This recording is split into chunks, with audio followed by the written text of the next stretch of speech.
Just silent, everybody, silent. So today we are going to discuss that is chapter 18, and this is from organic chemistry, alcohol, phenol, ether. So today I am going to start the topic of phenol and ether, two compounds we are going to study here from federal board. ठीक है, जो आपके aptitude में भी काम आएगा और साथ में इंटरमीडिएट दोनों में वर्किंग करेगा. ठीक है, तो सबसे पहले फ़िनॉल के बारे में डिस्कस करते हैं कि फ़िनॉल किसे कहते हैं, व्हाट इज़ फ़िनॉल. तो आप जानते हैं कि अगर बेंजीन रिंग के साथ कहीं पर OH ग्रुप अगर अटैच हो जाए आकर, this specific compound is called phenol. ठीक है, तो फ़िनॉल को ये एक एरोमेटिक हाइड्रोकार्बन है. फ़िनॉल बेंजीन रिंग इसके अंदर मौजूद है. तो फ़िनॉल को सबसे पहले ऑब्टेन किया था एक साइंटिस्ट जिसका नाम था रंगे. तो रंग एक साइंटिस्ट थे. तो रंग ने इसको कोल टार से सेपरेट किया था इन 1834. जिस तरह से हॉफमैन ने कोल टार में से बेंजीन को एक्सट्रैक्ट किया था, बिल्कुल इस तरह से रंग जो साइंटिस्ट था उसने कोल टार में से फ़िनॉल को 1834 में 1834 में अलग किया था, मतलब ऑब्टेन किया था. क्योंकि कोल टार आप जानते हैं it is a mixture of more than 200 aromatic hydrocarbons. Coal tar, तो इसको फर्स्ट प्रिपेयर किया था रंग ने. सॉलिड होता है, क्रिस्टलाइन सॉलिड होता है एक, जो आपका फ़िनॉल है it is actually a crystalline solid. तो इसकी मेल्टिंग पॉइंट होती है 41 डिग्री सेंटीग्रेड, और जब बॉइलिंग पॉइंट होती है फ़िनॉल की वो 182 डिग्री सेंटीग्रेड होती है. वैसे बॉइलिंग पॉइंट मेल्टिंग पॉइंट को याद करने की इतनी खास ज़रूरत नहीं है. अगर आप इसको ना याद करें तो इट्स ओके, मतलब इंटरमीडिएट में या एप्टीट्यूड में इसको फ़र्क नहीं पड़ता. नाउ सिंपलेस्ट एग्जांपल फ़िनॉल की क्या होती है, हमारे पास C6H5OH, मतलब बेंजीन के साथ OH ग्रुप की अटैचमेंट हो, और फ़िनॉल को ही दूसरा नाम हम इसको कार्बोलिक एसिड भी कहते हैं, इसको कॉमन नेम है. फ़िनॉल बहुत तरह के होते हैं. कुछ ऐसे फ़िनॉल भी होते हैं जिसमें 2 OH ग्रुप लगा होता है, दैट इज़ डाईहाइड्रिक फ़िनॉल. कुछ ऐसे फ़िनॉल होते हैं जिसमें 3 OH ग्रुप लगा होता है, दैट इज़ ट्राईहाइड्रिक फ़िनॉल. तो फ़िनॉल बहुत तरह के, उनमें से ये सिंपलेस्ट फ़िनॉल है. ठीक है, या कार्बोलिक एसिड जिसको कहा जाता है, C6H5OH. ठीक है, तो फ़िनॉल पहला कंपाउंड है जो यहाँ पर हम डिस्कस करेंगे. 2 कंपाउंड को डिस्कशन करनी है हमें, एक फ़िनॉल की और एक ईथर की डिस्कशन करनी है. ठीक है, एप्टीट्यूड के लिहाज से डिस्कस करेंगे.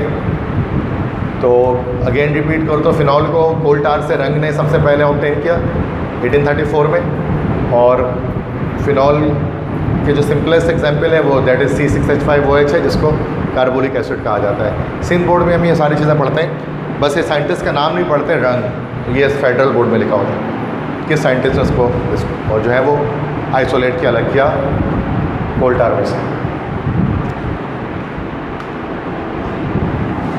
अब पॉइंट वाइज कुछ और बातें फ़िनॉल के बारे में, कि phenol is often confuse with phenyl radical. बहुत सारे स्टूडेंट्स फ़िनॉल और फिनाइल में कंफ्यूज हो जाते हैं, जबकि दोनों अलग अलग चीज़ें हैं. फ़िनॉल होता है C6H5OH, और फिनाइल असल में एक रेडिकल है C6H5. बेंजीन से जब एक H निकल जाता है, एक हाइड्रोजन बेंजीन से रिमूव हो जाता है, that is called phenyl C6H5. चूँकि C6H6 बेंजीन होता है और बेंजीन के एक हाइड्रोजन आप निकाल दें तो ये C6H5 बच जाएगा. So this will be called phenyl. और फिनॉल क्या होता है, दिस इज C6H5OH. तो बहुत सारे स्टूडेंट कंफ्यूज हो जाते हैं फिनॉल और फिनाइल के अंदर. तो ये दोनों अलग अलग चीज़ें हैं. फिनॉल अलग चीज़ है, फिनाइल अलग चीज़ है. फिनॉल एक कंपाउंड है, फिनाइल एक रेडिकल है जिसमें बॉन्ड कंप्लीट नहीं है, एक हाइड्रोजन उसमें कम है बेंजीन से. ठीक है, और conjugation exist between an unshared electron pair on the oxygen and the benzene ring. अच्छा, हम एक बात जानते हैं कि कॉन्जुगेशन किसे कहते हैं. कॉन्जुगेशन हम रेजोनेंस को कहते हैं. रेजोनेंस या कॉन्जुगेशन एक ही बात है. उसका मतलब होता है मूवमेंट ऑफ पाई बॉन्ड के मूवमेंट. अब फिनॉल के अंदर भी कॉन्जुगेशन होती है, चूँकि एरोमेटिक हाइड्रोकार्बन है. यहाँ पे OH लगा हुआ है और ऑक्सीजन के पास लोन पेयर है. तो यहाँ पर अब जो कॉन्जुगेशन होती है ना, पाई बॉन्ड अंदर तो घूमते हैं, साथ में जो लोन पेयर ऑफ इलेक्ट्रॉन है ना ऑक्सीजन का, ये भी रेजोनेंस का पार्ट होता है, ये भी रेजोनेटिंग स्ट्रक्चर्स के अंदर आता है, ये भी रेजोनेंस कर रहा होता है, ये भी मूव कर रहा होता है लोन पेयर ऑफ इलेक्ट्रॉन, जिसकी वजह से स्टेबिलिटी आ जाती है। तो यहाँ पर ये चीज़ इसमें मैंने बताई यहाँ पर इस पॉइंट के अंदर आपको कि फिनॉल के अंदर भी कॉन्जुगेशन पाई जाती है और जो ऑक्सीजन होता है वो भी कॉन्जुगेशन सिस्टम का हिस्सा होता है, मतलब उसका पाई इलेक्ट्रॉन भी घूम रहा है, उसका जो अपना फिर लोन पेयर ऑफ इलेक्ट्रॉन है वो भी रोटेट कर रहा होता है बेंजीन रिंग के अंदर, ठीक है।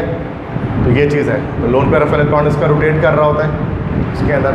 तो कॉन्जुगेशन ऑक्सीजन के शेयर्ड इलेक्ट्रॉन के अंदर भी होती है, और इस टाइप 3 पाई बॉन्ड के अंदर तो होगी, साथ में इसके अंदर भी कॉन्जुगेशन या रेजोनेंस है, ठीक है। थर्ड पॉइंट है कि phenol are more acidic than alcohol. Phenol acidic nature के होते हैं, तभी उसको कार्बोलिक एसिड कहा जाता है, और फिनॉल की जो एसिडिटी है वो अल्कोहल से ज़्यादा होती है। अल्कोहल भी एसिडिक होता है बट फिनॉल ज़्यादा एसिडिक है उससे, but less acidic then carboxylic acid, लेकिन ये फिनॉल कार्बोक्सिलिक एसिड से लेस एसिडिक है। तो अगर हम एसिडिक स्ट्रेंथ की बात करें तो कार्बोक्सिलिक एसिड ऑर्गेनिक कंपाउंड्स के अंदर सबसे ज़्यादा एसिडिक होते हैं, कार्बोक्सिलिक एसिड ज़्यादा एसिडिक होते हैं कार्बोनिक एसिड से। तो दिए तो आपके पास हो गए कार्बोक्सिलिक एसिड, ये सबसे ज़्यादा एसिडिक होते हैं। उसके बाद H2CO3, this is called carbonic acid. उसके बाद C6H5OH फिनॉल, ये इसको हम लोग कहते हैं कार्बोलिक एसिड। तो देखिए कार्बोनिक एसिड और कार्बोलिक एसिड में देयर इज़ अ डिफरेंस। उसके बाद वाटर, और वाटर ज़्यादा एसिडिक है किससे भाई, अल्कोहल से। तो ये रिलेटिव स्ट्रेंथ है एसिडिक बिहेवियर की, कि सबसे ज़्यादा एसिडिक है कार्बोक्सिलिक एसिड, उसके बाद कार्बोनिक एसिड, फिर कार्बोलिक एसिड, फिर वाटर, फिर अल्कोहल। तो ये आप देख सकते हैं कि कार्बोलिक एसिड या phenol is more acidic then alcohol and it is less acidic then carboxylic acid. तो फिनॉल्स एसिडिक ज़्यादा होते हैं किससे, अल्कोहल से, और कम एसिडिटी किससे होती है, कार्बोक्सिलिक एसिड से, जैसे एसिटिक एसिड वगैरह से। आगे बस समझ में, तो ये कुछ पॉइंट्स हैं वो आप याद रखें। तो इस स्लाइड के अंदर क्या बात की गई, फिनॉल और फिनाइल अलग चीज़ें हैं। जो रेजोनेंस होता है फिनॉल के अंदर, उसमें लोन पेयर ऑफ इलेक्ट्रॉन भी टेक पार्ट लेता है रेजोनेंस के अंदर, और फिनॉल्स ज़्यादा एसिडिक होते हैं अल्कोहल से और लेस एसिडिक होते हैं कार्बोक्सिलिक एसिड से।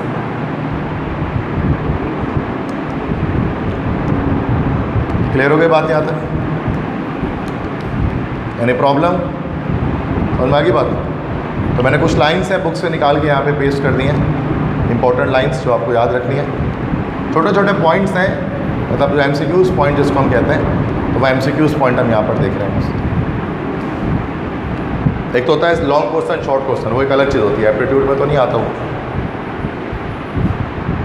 फिर उसमें हम इतने छोटे छोटे पॉइंट, इसमें पूरे बड़े बड़े पैराग्राफ याद करने पड़ते हैं। अभी यहाँ पैराग्राफ नहीं याद करें, पॉइंट्स याद रखें। देखो फिनॉल की प्रिपरेशन, दो प्रिपरेशन तो आप सिंध बोर्ड के अंदर ही पढ़ लेते हैं। फिनॉल की प्रिपरेशन दो तो आपने सिंध बोर्ड में पढ़ा होगा, डाउ प्रोसेस से, और इस तरह से सोडियम बेंजीन सल्फोनेट से। ये तो डाउ प्रोसेस होता है। तो डाउस प्रोसेस के अंदर क्या करते हैं, बेंजीन रिंग लेते हैं और उसका क्लोरोबेंजीन लेते हैं, NaOH से रिएक्शन कराते हैं, फिनॉल बनता है और NaCl बनता है। This is डाउस process. एक और तरीका आपने पढ़ा था, सोडियम बेंजीन सल्फोनेट ले लेते हैं, फिर NaOH से रिएक्शन कराते हैं और जाकर फिर फिनॉल बनता है, उसके साथ Na2SO3 उसकी फॉर्मेशन होती है। ठीक ऐसे ही था। तो ये तो हमने दो पढ़ा हुआ है, ये तो सिंध टेक्स्ट बुक बोर्ड के अंदर ये दोनों चीज़ें हैं, डाउ प्रोसेस और ये। देखिए एक्स्ट्रा इसमें आपको याद करना है फेडरल के अंदर, that is oxidation of cumene. Cumene के ऑक्सीडेशन से भी हम फिनॉल बना सकते हैं, ये आप स्पेशली फेडरल के अंदर ही पढ़ेंगे। क्यूमीन किसे कहा जाता है ये तो आप जानते हैं, आइसोप्रोपाइल बेंजीन को कहते हैं क्यूमीन, याद है ना भाई। आइसोप्रोपाइल बेंजीन के साथ कार्बन इस तरह से अटैचमेंट कर लेगा, this is called isopropyl benzene and this is called cumene. इसकी ऑक्सीडेशन करके हम फिनॉल बना सकते हैं। तो we can make phenol by the oxidation of cumene, और यह ऑक्सीडेशन हम करेंगे O2 की प्रेजेंस में, ऑक्सीजन गैस के प्रेजेंस में। यहाँ पर ये आपके पास क्यूमीन दिख रहा है, क्यूमीन की ऑक्सीडेशन की गई हाई टेम्परेचर पे, यहाँ पर टेम्परेचर हाई याद रख लें। होगा क्या यहाँ पर कि ऑक्सीजन ऐड हो जाएगा इस H के साथ आकर, तो आप देख लें इस कार्बन हाइड्रोजन के बीच में 2 ऑक्सीजन आ गए। तो इस तरह से स्ट्रक्चर बन गया कि this is the benzene ring और कार्बन, ये CH3 यहाँ पर, CH3 यहाँ पर, और यहाँ पर 2 ऑक्सीजन यहाँ पर आ गए हाइड्रोजन के साथ। तो इसको हम आइसोप्रोपाइल हाइड्रो पर ऑक्साइड कह सकते हैं। आइसोप्रोपाइल और हाइड्रो पर ऑक्साइड, क्योंकि 2 ऑक्सीजन आ गए। अब इसकी क्या करेंगे, इसमें से वाटर रिमूव कर देंगे।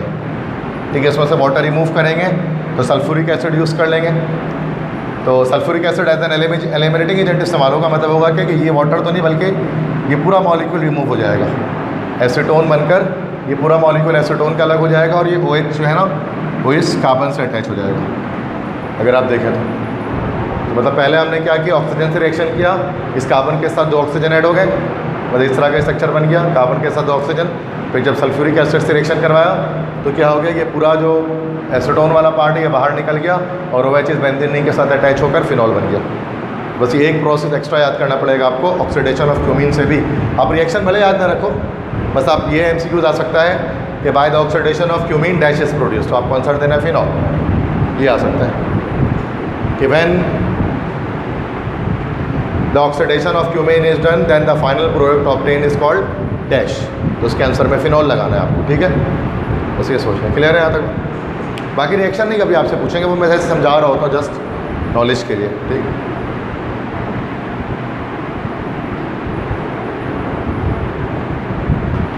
लास्ट है फिनॉल के अंदर। बस ये देख लें कि फिजिकल कि क्या डिफरेंस है अल्कोहल और फिनॉल के अंदर। ये कुछ आखिरी बात है, मतलब ज़्यादा बातें डिस्कस नहीं करनी है। तो अल्कोहल और फिनॉल के बीच में क्या डिफरेंस है, what is the difference between alcohol and phenol. तो अल्कोहल आपको पता है अल्कोहल क्या होता है, अल्कोहल होता है ROH और फिनॉल होता है C6H5OH, दिस इज फिनॉल। तो पहले अल्कोहल के बीच में क्या डिफरेंस है, the compounds in which hydroxyl group is attached to an alkyl group is called alcohol. भाई अल्काइल ग्रुप के साथ क्या मौजूद होता है, OH ग्रुप अटैच होता है अल्कोहल के अंदर। एक हाइड्रोक्सिल ग्रुप किसके साथ अटैच होता है, अल्काइल रेडिकल के साथ। समझ में आ गया पहला पॉइंट। दूसरा point, alcohols are hydroxyl derivative of alkane, मतलब अल्केन्स के में से अगर हाइड्रोजन हटा के OH लगा लो तो बन जाएगा ये हमारे पास अल्कोहल। हम ये कह सकते हैं कि अल्केन्स के हाइड्रोक्सिल डेरिवेटिव है ये। तीसरा, the compounds in which one hydrogen of water is replaced by an alkyl group,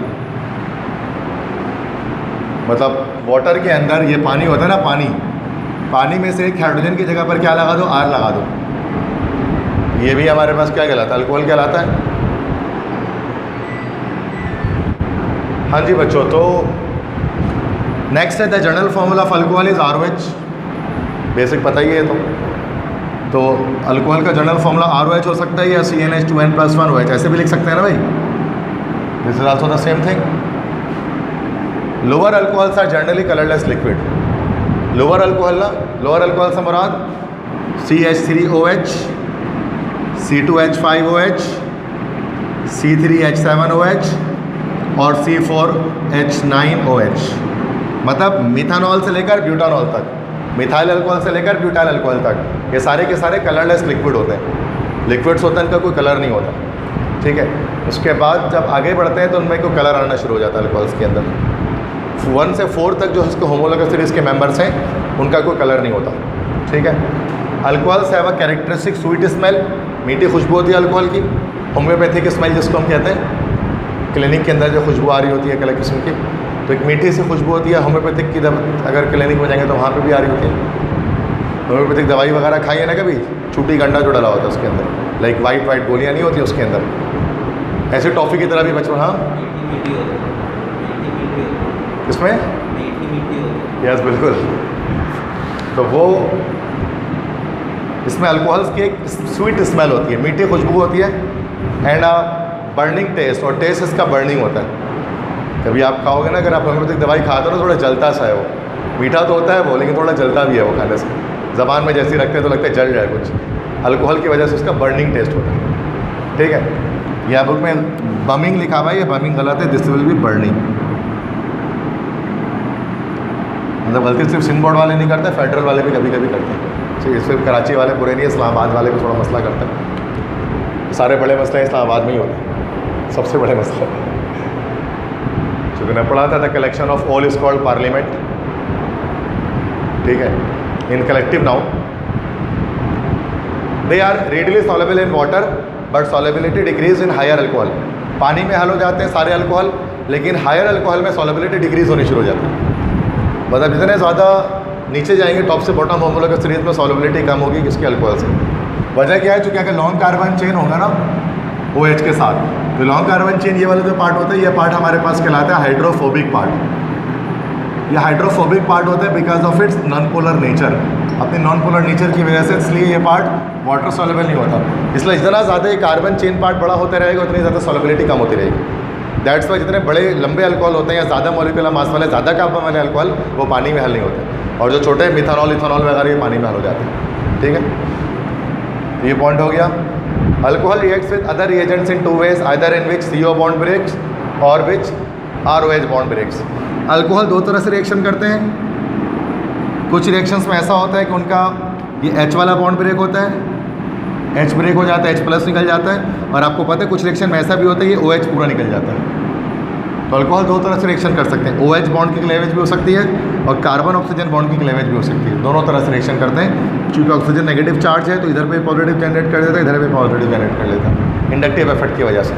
इसलिए यहाँ से भी बॉन्ड टूट सकते हैं, यहाँ से भी बॉन्ड टूट सकते हैं, दोनों तरह से बॉन्ड टूट सकते हैं। कुछ रिएक्शन इसके बॉन्ड टूटने से होते हैं, कुछ उसके बॉन्ड टूटने से होते हैं।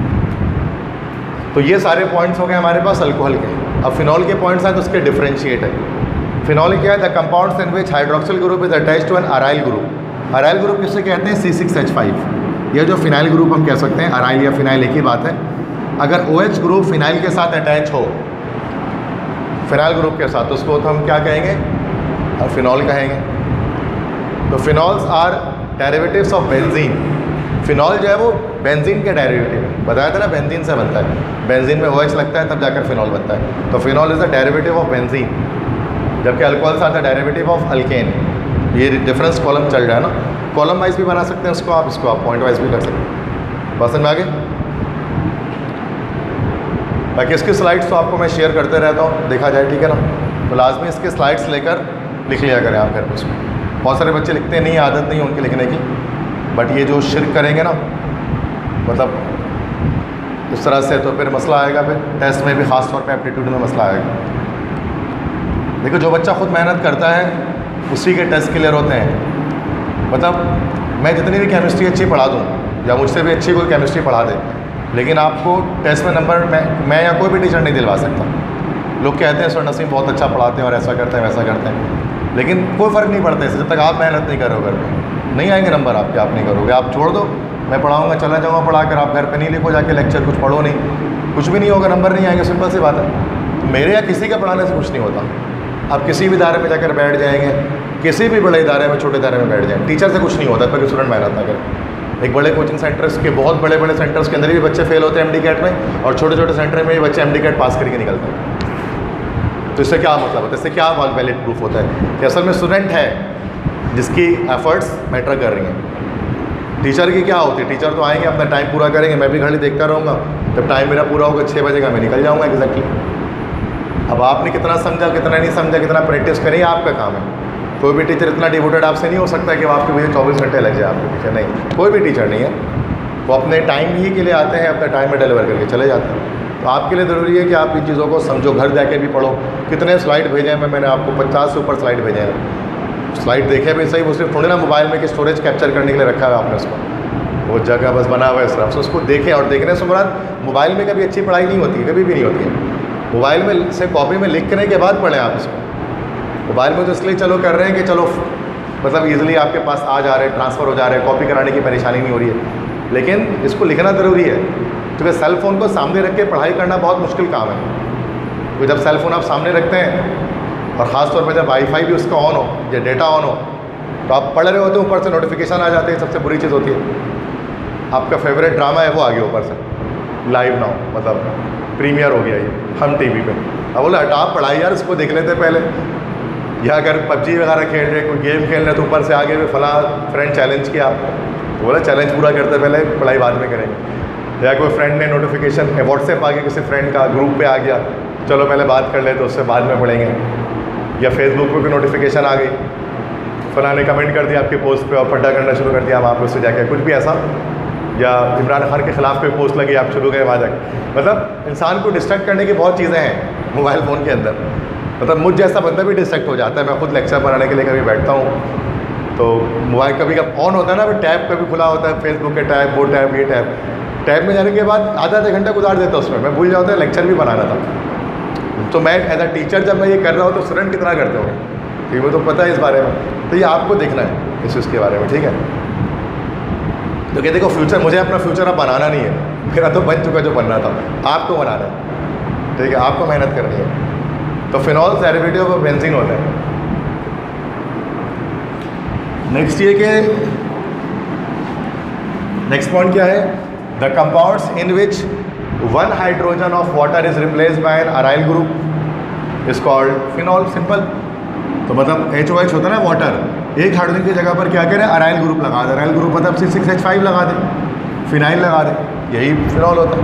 मतलब भाई बेसिक बात रिपीट करके दोबारा पॉइंट वाइज कर देना। The general formula of phenol है C6H5OH, it is also known as carbonic acid, ये आपको पहले से पता था।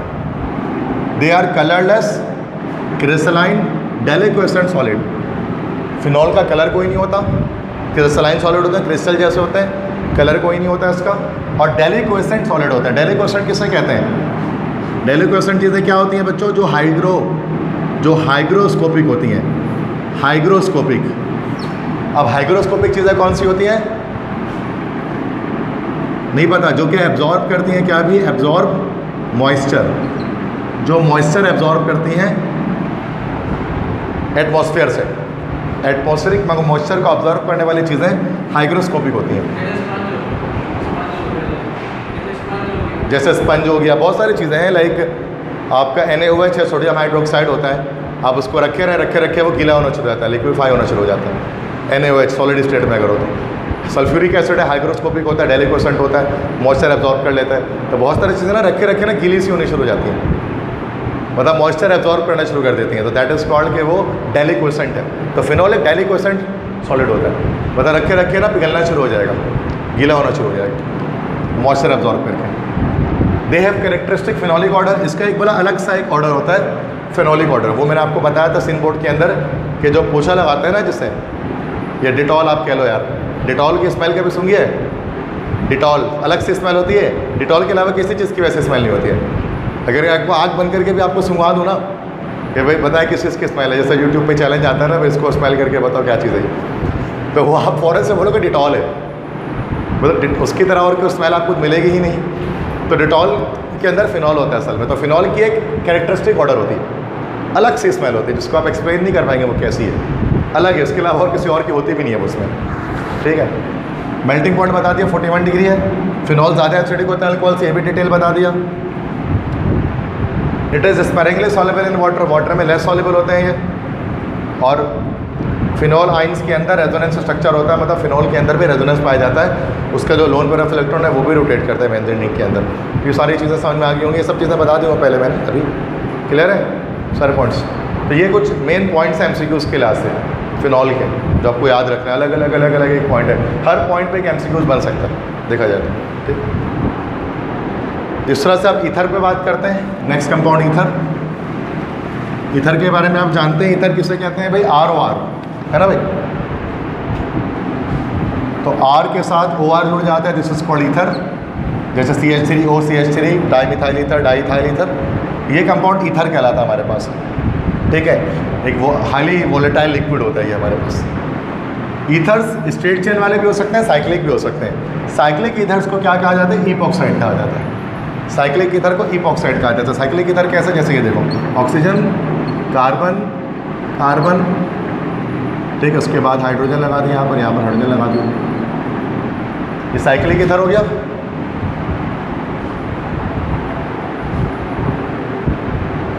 ठीक है भाई, this is the cyclic ether.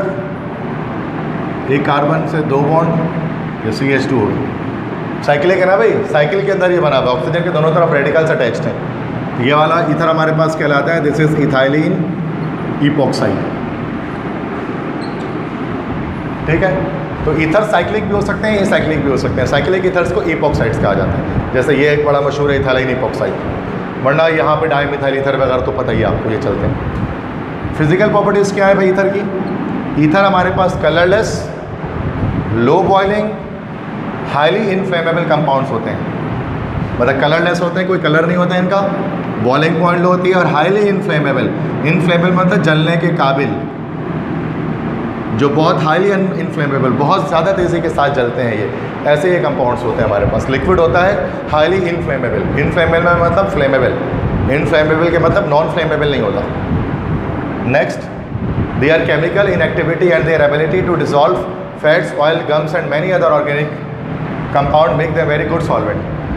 पहली बात तो केमिकल इनएक्टिविटी, मतलब केमिकली बहुत लेस रिएक्टिव होते हैं ईथर्स। चूँकि ऑक्सीजन जो यहाँ पर हमारे पास दो लोन पेयर है, ऑक्सीजन उसके रिएक्टिंग पार्ट है, लेकिन ऑक्सीजन के दोनों तरफ क्या है हमारे पास? रेडिकल, एक बल्कि मॉलिक्यूल अटैच होते हैं, जो क्या करते हैं यहाँ पर स्टेरिक हिंड्रेंस पैदा करते हैं। इस स्टेरिक हिंड्रेंस की वजह से इस ऑक्सीजन पर कोई रिएजेंट आकर अटैक नहीं करता। दैट्स वाई हमने पढ़ा था सीन बोर्ड के अंदर भी कि ये लेस रिएक्टिव होते हैं ईथर्स।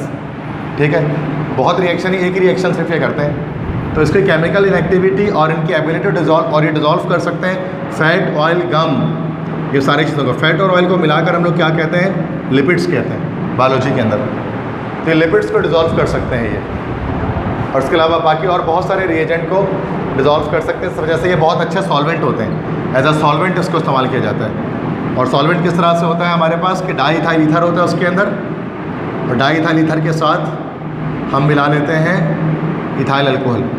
जब इन दो चीज़ों को मिक्स किया जाता है तो ये हमारे पास कहलाता है ब्लूड्स सॉल्वेंट या ब्लूड्स रिएजेंट। और ये बहुत बेहतरीन सॉल्वेंट होता है, फैट्स और ऑयल, चर्बी और तेल को डिजॉल्व कर लेता है अपने अंदर। ठीक है, तो एज अ सॉल्वेंट भी इसको इस्तेमाल किया जाता है ईथर्स को। ईथर्स सॉल्युबल होते हैं कंसनट्रेटेड सल्फ्यूरिक एसिड में, a characteristic of oxygen containing compounds. This property is used as test to distinguish between ethers and saturated hydrocarbon. अगर आपसे कहा जाए कि भाई ईथर और अल्केन के बीच डिस्टिंग्विश टेस्ट करें, तो याद रखिए अल्केन सल्फ्यूरिक एसिड के अंदर डिजॉल्व नहीं होता, लेकिन जो ईथर्स होते हैं वो सल्फ्यूरिक एसिड में डिजॉल्व हो जाते हैं। इस तरह से हम अल्केन और मतलब सैचुरेटेड हाइड्रोकार्बन्स और ईथर्स के अंदर डिफरेंस कर सकते हैं। चूँकि ईथर भी हमारे पास सैचुरेटेड होते हैं, देखा जाए तो ये देखो ना, ये हमारे पास ROR है ना, सिग्मा बॉन्ड्स हैं। तो ब्रोमीन वाटर टेस्ट इसमें हम अप्लाई नहीं कर सकते क्योंकि नेगेटिव देगा ये, जैसे अल्केन देता है। तो सल्फ्यूरिक एसिड में डिजॉल्व कर लेते हैं। ईथर सल्फ्यूरिक एसिड में हल हो जाता है, अल्केन्स मतलब मीथेन, इथेन, प्रोपेन, ये सारे कोई हल नहीं होते हैं। Lower ethers act as anaesthetic. Lower ether मतलब कम कार्बन वाले जो ईथर होते हैं, डाईमिथाइल ईथर, डाईइथाइल ईथर, उसको एनेस्थेटिक के तौर पे इस्तेमाल करते हैं। एनेस्थेटिक किसे कहते हैं? बेहोश करने वाली चीज़, जो चीज़ आपको बेहोश कर दे उसको हम लोग बोलते हैं एनेस्थेटिक। लोअर ईथर्स एनेस्थेटिक के तौर पे इस्तेमाल किया जाता है, एनेस्थीसिया के तौर पे, बेहोश करने के लिए। And ethers are lighter than water. Ethers water से लाइटर होते हैं बिकॉज ईथर्स के अंदर हाइड्रोजन बॉन्डिंग पाई नहीं जाती, जबकि वाटर के अंदर हाइड्रोजन बॉन्डिंग होती है, जिसकी वजह से वाटर के मॉलिक्यूल करीब करीब आ जाते हैं आपस में। ठीक है, वाटर के स्ट्रक्चर में क्या होता है? HOH, तो इसमें हाइड्रोजन बॉन्डिंग है, लेकिन ईथर्स के अंदर COC बॉन्डिंग होती है। तो ऑक्सीजन कार्बन के साथ कभी हाइड्रोजन बॉन्डिंग नहीं करता, लेकिन हाइड्रोजन के साथ करता है। तो यहाँ हाइड्रोजन बॉन्डिंग है, तो यहाँ क्या होती है? स्ट्रॉन्ग इंटरमोलिकुलर अट्रैक्शन की वजह से मॉलिक्यूल्स करीब करीब आ जाता है, तो वेट बढ़ जाता है पानी का। ईथर्स में वीक इंटरमोलिकुलर फोर्सेज हैं, हाइड्रोजन बॉन्ड नहीं है, जिसकी वजह से मॉलिक्यूल्स करीब करीब नहीं होते, तो लाइट है, डेंसिटी कम है उसकी। तो इसलिए कह सकते हैं ethers are lighter than water. Ethers पानी से हल्के होते हैं वेट के लिहाज से, है वो तो लिक्विड है ये भी, लेकिन पानी से हल्के होते हैं। समझ में आ गई सारी बातें? फिजिकल प्रॉपर्टीज़ ईथर्स की। मसला इसमें ये सारी चीज़ें रिकॉर्ड हो रही है, घर पे आप दोबारा आप सुन सकते हैं। अगर आपको कोई अभी अगर कोई बात समझ में आ रही है पेट खाली होने की वजह से, तो पेट भरा होता है तो ज़्यादा समझ में आता है, तो घर जाके अफ्तारी के बाद दोबारा देख लेना लेक्चर, तो समझ में आ जाएगा।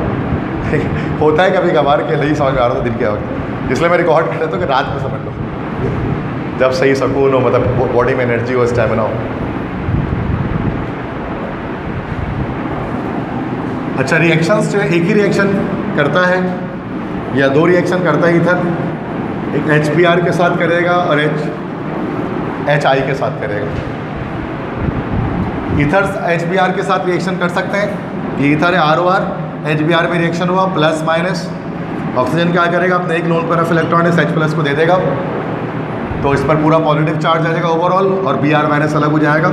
ऑक्सीजन पे जब पॉजिटिव चार्ज आता है तो आप जानते हैं इसको क्या कहते हैं हम, ऑक्सोनियामाइन। तो ऑक्सोनियामाइन बन जाएगा और यहाँ पे रिएक्शन स्टॉप हो जाएगा।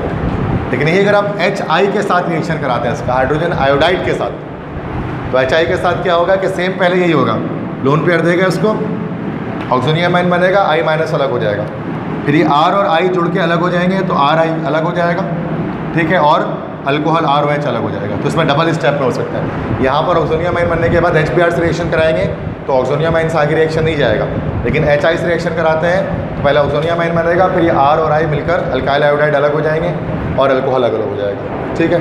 इस तरह से HI के साथ, HI मतलब हाइड्रोजन आयोडाइड के साथ ईथर इस तरह से रिएक्शन करता है। C2H जैसे डाइथाइल ईथर में कर दिया तो इस तरह से रिएक्टिविटी हो गई, सेम हो गई।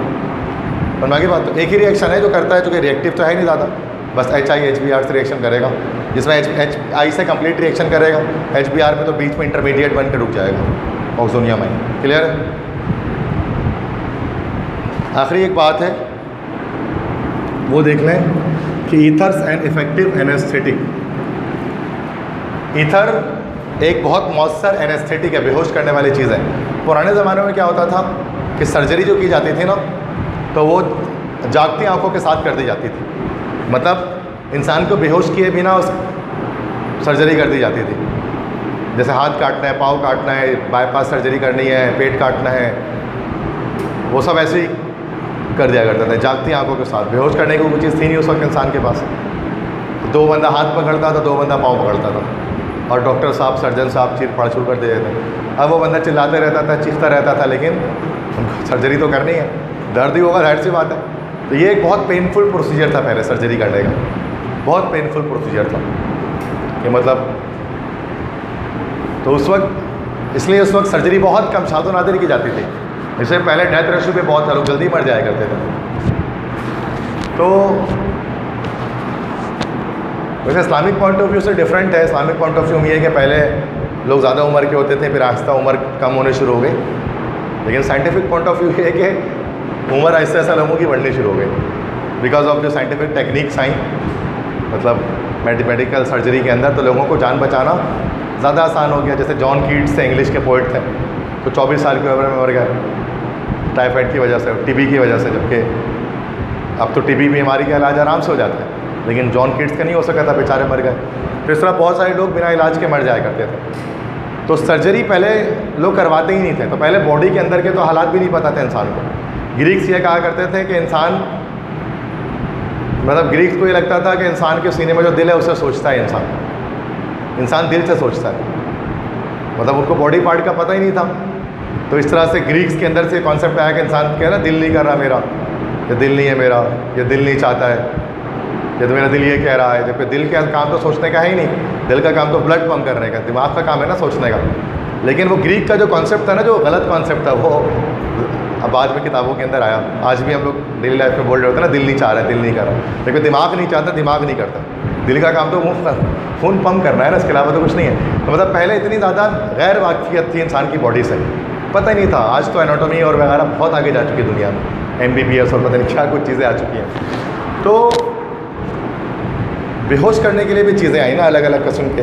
अल-राज़ी आए, उन्होंने एथाइल अल्कोहल को यूज़ किया। Al-Razi was the first person to use opium as anaesthesia, मुसलमान साइंसदान थे, ठीक है। तो 3 सबसे इम्पॉर्टेंट अर्ली एनेस्थेटिक उनमें से एक है नाइट्रस ऑक्साइड, जिसका N2O फार्मूला होता है, इसी को लाफिंग गैस कहते हैं। N2O याद होगा ना, ये कंपाउंड बहुत मशहूर कंपाउंड है, laughing gas, nitrous oxide, N2O।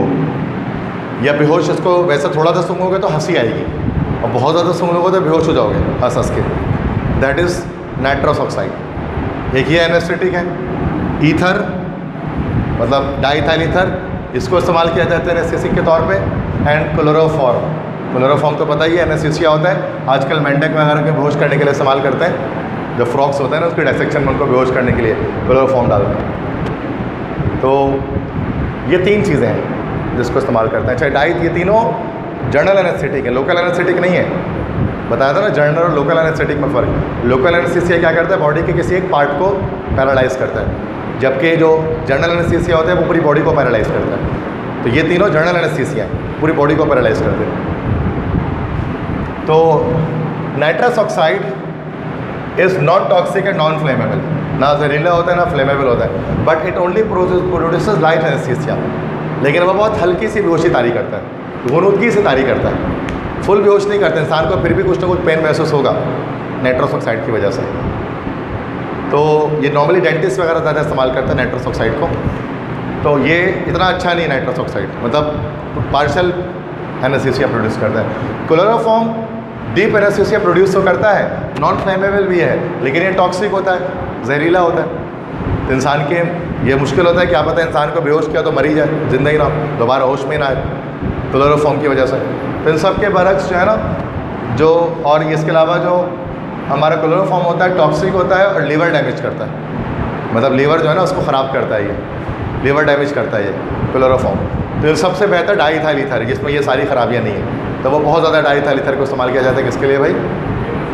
Yes, anaesthesia करने के लिए, बेहोश करने के लिए। ये एक ऐसा पॉइंट था फेडरल में, तो मैंने बता दिया कि ईथर क्यों एक इफेक्टिव एक एनेस्थेटिक के तौर पर इस्तेमाल किया जाता है। ठीक है, बस दैट्स इट।